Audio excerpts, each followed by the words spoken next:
drop the top. It's time for another video to drop. And today,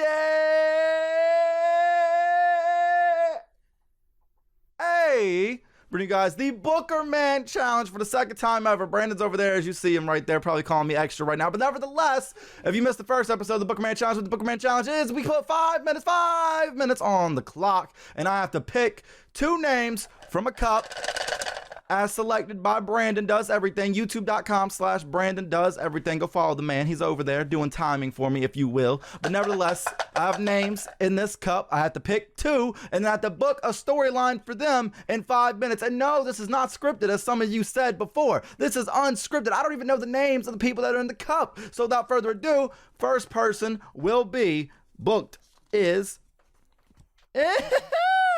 oh, you can't see it. We got Pete Dunne, the bruiserweight Pete Dunne.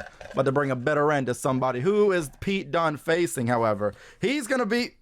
oh, this about to be a good one. This about to be a real good one. He's going one-on-one with... you can't see it, so... the Rebel Heart, Johnny Gargano. Now, Brandon, can you put 5 minutes on a clock for me and let me know when to go? 5 minutes is on my brand new Apple Watch, ready to go.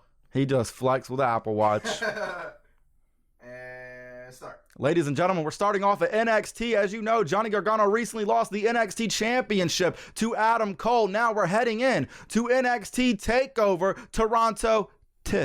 And at TakeOver Toronto 2, it'll be a 2 out of 3 falls match. Johnny Gargano versus Adam Cole. But Adam Cole will once again retain because he will prove he is once again undisputed, as he is part of System Shock or Shock System, whatever that person commented down below in my comment section earlier today. But nevertheless, after that, we go back to NXT, and now Gargano once again comes on NXT TV and says, hey, it was undisputed shenanigans. That's why I didn't win the title. Can I please have another shot? When all of a sudden, doom, and all of a sudden, bitter end, Pete Dunne, the bruiserweight, comes down to the ring and says, you don't deserve another shot. It was the longest reigning champion of this era. I was the longest reigning champion in the modern day of WWE. I deserve a shot at the NXT championship. So you know what? Johnny Gargano, you move to the back of the line. I want my shot. And you know what? Adam Cole, baby, comes out on screen, and Adam Cole at the top of the ramp with the NXT championship over his shoulder says, Pete, welcome to my NXT. I know you've been doing your thing in NXT Ghost Zone where nobody watches NXT UK, but now here at NXT, now you get to play with the big boys. Look at the adjective. Yes, play, as Kevin Nash once said. But now Adam Cole lays down the challenge and said, you know what? You want to face me? You got it. Tonight, NXT Championship on the line. Adam Cole, baby, versus Pete Dunne. During that match is where Pete Dunne almost gets the job done against Adam Cole. However, it's Johnny Gargano who comes down to the ring and costs Pete Dunne that shot, because Johnny feels some type of way that Adam Cole didn't give him another shot. He gave Pete Dunne a shot, so he cost Pete Dunne right there a super kick to the jaw of Pete Dunne. Now, moving forward to the next week of NXT, it's basically Gargano, why did you do it? Mainly taking some principles from the Aleister Black attack. Gargano simply says he's had enough of it. He's had enough. He did everything by the book, and yet he still repeatedly gets screwed here by the Undisputed Era, and no one does anything about it. William Regal doesn't do a damn thing about it. But Pete Dunne gets this magical title shot out of thin air. That's not right to him. So he decides to once again take matters into his own hands, as he did with the Tommaso Ciampa feud. So now we have Pete Dunne versus Johnny Gargano up on the horizon. But before we can get there, Johnny Gargano now has a match on NXT TV. Put him up against somebody that you want to get a little bit over, like Punishment Martinez, whatever his new name is. I think Damian Priest. Or you can give him somebody that's from the breakout talent pool, like a Cameron Grimes or a Jordan Miles or an Isaiah Swerve Scott. Either one of those 3. 2-minute warning has been put on the clock by Brandon, but nevertheless, give him one of those 3 breakout talents even, and have Gargano and let's just say Isaiah Swerve Scott. So Gargano versus Swerve on NXT TV. And then during Gargano and Swerve, which is a great professional wrestling match, as you know it would be, out of nowhere, Pete Dunne hops the guardrail at Full Sail, slides into the ring, and he gives Gargano one hell of a bitter end. And then all of a sudden, he keeps brutalizing Gargano over and over and over and over again in the middle of the ring, until finally William Regal has to come out on stage and say, stop. Stop what you're doing, because I'm about to ruin the style and the image that you used to. You see, I get down. And William Regal says, no, stop. You're not going to keep attacking Johnny Gargano like that. We get security out here. They break these two apart. And Gargano now yells at William Regal, give me Pete Dunne. Give me this man. If you won't give me an NXT championship match, give me this man that just attacked me. And William Regal says, you know what? I will give you what you want. It'll be Johnny Gargano versus Pete Dunne next week here on NXT TV. A 1 minute warning has been given. Now on the NXT TV, we do not get to a finish. Why? Because this feud has already escalated to new heights. They beat the hell out of each other and they go to the floor. They keep beating the hell out of each other over and over and over again. We get a no finish from this match. It's just a brawl. Going into the next week, we get unsettling partners as we get Dunne and Gargano against the Undisputed Era. Once again, Dunne and Gargano cannot have a finish because they can't get the job done together. And that finally leads us into NXT TakeOver, where you put Pete Dunne over Johnny Gargano, establishing Pete Dunne on NXT main TV as a big star. Gargano can take the loss, as we've already seen. Gargano can bounce back easily. And in NXT TakeOver, the better end of Johnny Gargano is here. How much time's left? 12 seconds. Lit. Now, Brandon, rate that from a scale of 1 to 10. Okay, I think you'll know what I mean by this. So, the storyline is really, really simple because that's how NXT is. It's very simple. It's straight to the point. There's no shenanigans going on. It's just simple. So I give it like a 4 because I know the match would slap. So that 4 would become a 5 because I know the match would slap. If that makes sense. Makes perfect sense. So Brandon gives it a 4 or a 5. And now, what do you give it? Put down in the comment section below. What would you rate that storyline now, like we did last time? I did 2 matches. So without further ado, Gargano and Pete Dunne's name will now be pushed off to the side. And now, I'm going to grab the cup once again. Shake it, shake it, shake it, shake it, bake it, bake it. And we're going to grab 2 more names. So the first name is, who is it going to be? Who is it going to be? Brandon, one, doesn't know how to spell Candice LeRae's name. Yeah, I already knew I didn't know how to spell her name. But Candice LeRae, Mrs. Wrestling, has been picked. That's hilarious. Okay, so her name has an E at the end. Yes, Okay. L-E-R-A-E. Okay. Capitalize the L and the R's. Okay. I was like, I feel like the R should be capitalized, but I'm like, I don't know. I'm just going to write it. All right, and Candice LeRae will be feuding with Charlotte Flair. Oh! Very, very, very interesting stuff. All right, so coming off the tail of SummerSlam. Oh, wait. I already started. I started. Oh, you did? He already started it. So, Charlotte Flair at SummerSlam. It's being rumored, it's being projected that possibly Charlotte Flair could be going one-on-one with Trish Stratus. Emphasis on the shh.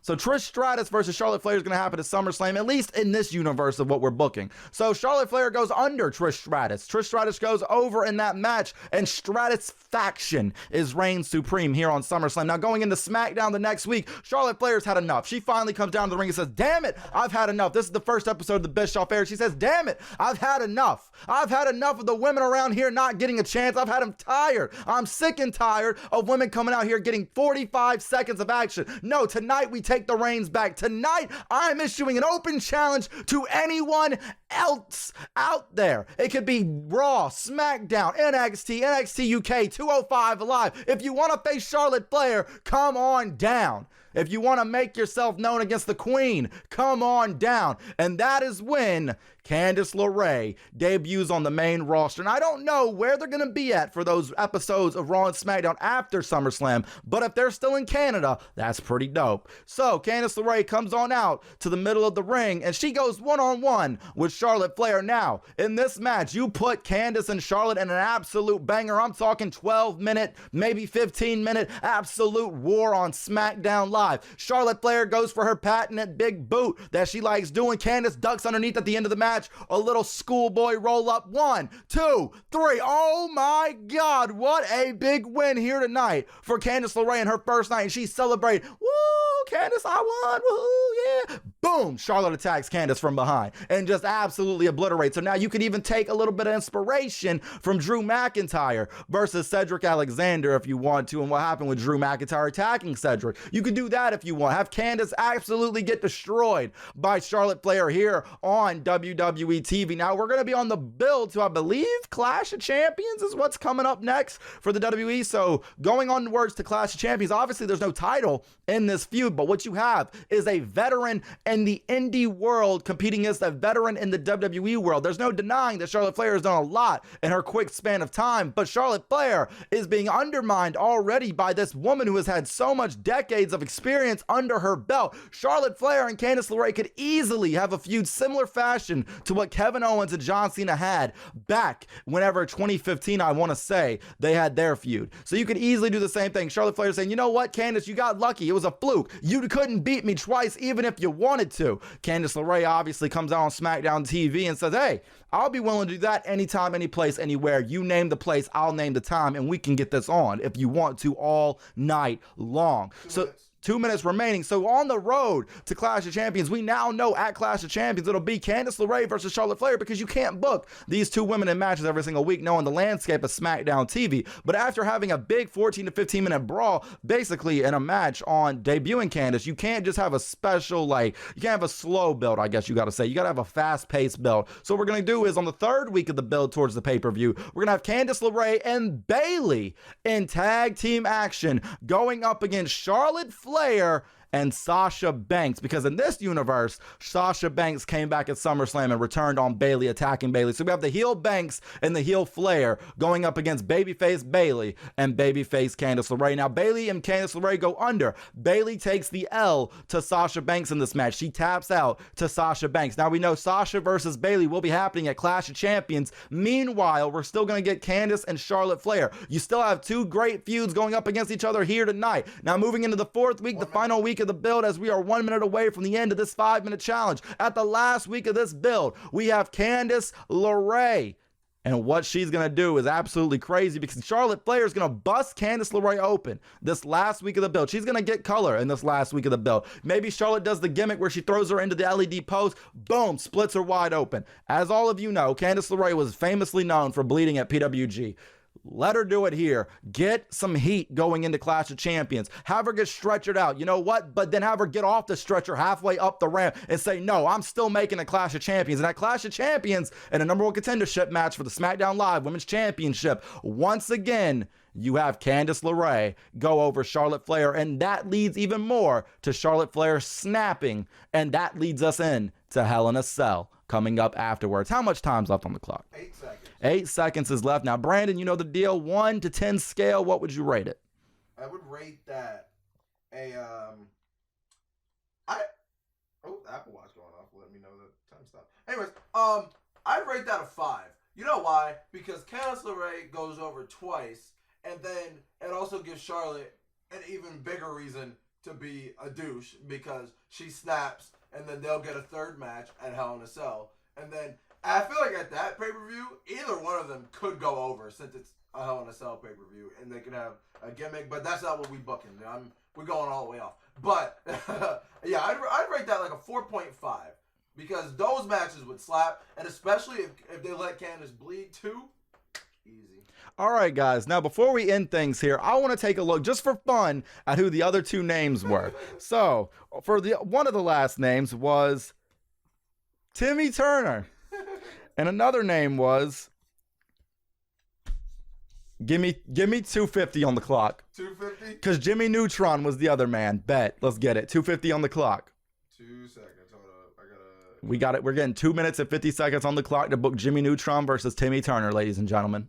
Hold up. Here we go. And go. Ladies and gentlemen, as you all know, Timmy Turner stole Jimmy Neutron's girl, Cindy. So now with Jimmy Neutron back at it again, he says, you ain't about to steal my girl no more, bud. He builds himself a contraption, a device that'll lead him back into the portal to go to the Fairly Odd Parents zone. And now once he's in the Fairly Odd Parents zone, Jimmy Neutron says, buddy. He has his little ray gun. He says, Timmy. And Timmy goes, yo, Cosmo, Wanda, I wish this video would end. That'll wrap it up for this one, though, guys. If you are new, go ahead and hit that subscribe button. We're on the road to 12K. If you already subscribed, hit that bell so you never see the time we upload. Leave a like if you enjoyed the video. Go subscribe to Brandon, youtube.com/Brandon does everything, and as always, and forever, take it easy though, guys. Peace.